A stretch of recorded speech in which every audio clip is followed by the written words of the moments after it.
Hey, how cool are they? Now, you do need to be on Davinci Resolve 17 to do this, but it will work on the free or studio versions. And talking of free, the ink splash video which I'm actually using to create this effect is also free. It's linked down in the description below, as well as a few other clips you could also use if you preferred. Right, let's open up Davinci Resolve and take a look. So here we are in Davinci Resolve. We're on the edit tab. I've got two pieces of footage set up on my timeline, and it's this edit point here where we want to add our transition. Get your ink splash. So I'm going to drag this onto my timeline. I'm going to put it on track number 2, and we just need to make some changes to this so that it will work for our effect. The first thing we need to do, give it a click, open up the effects library, come down to open effects, scroll down just a little bit until you get to the Resolve FX key area, grab a Luma key and then drop that on there like so.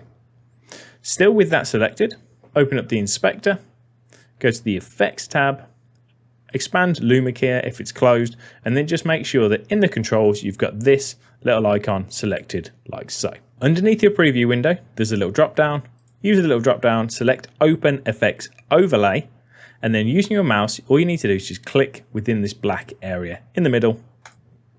And that's going to make all of this black the alpha channel so that we can see our footage underneath. Now you need to do that whenever you want to use one of these transitions, or alternatively, once you've done it like I have just now, give it a click in the inspector, go to File, you've got Name, give it a name. So I'm going to call this Ink Splash, spelt wrong, but Ink Splash. And then we could put this within a power bin. If you don't know about power bins, I've talked about them quite a lot in the past. There's an old video which you can watch up here, which talks about them in just a little bit more detail. So I've got my power bin. I'm going to drag this in that power bin and I can delete it. And then whenever I want to use this transition in any project, I go to power bins. I can grab the ink splash from there. It's already got the alpha in there, so the black is transparent, and then it's ready to go. How do you actually use this transition? Well, there's just a few more things you need to do. Give your ink splash a click on the timeline, again, so it's highlighted in red. Open up the inspector. This time go to the video tab, scroll down to composite mode, and then change that to be the alpha. Grab this clip, so the one on the left, the start of the transition, and you need to drag this up onto video track number 3 so that it's above your ink splash. Then we're going to go to the same place, inspector, video, composite mode, and we're going to turn this one into the foreground. So now we've got this. If I hit play, you've got this black splodge appearing. And if we were to put our second clip underneath there, you can see that that splodge is transparent. So we've got this effect, which looks really, really cool. So then it's just a case of lining everything up. So I want the transition to happen just over here.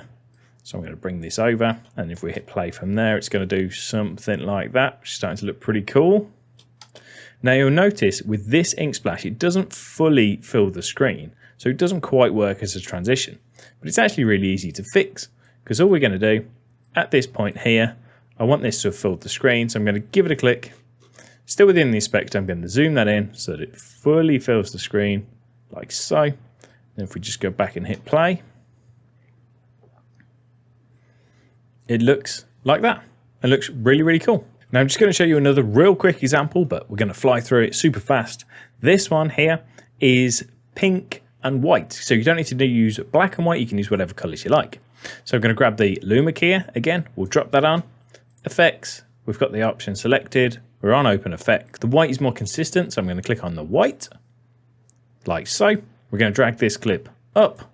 We're going to make this middle one the alpha. We're going to make the top clip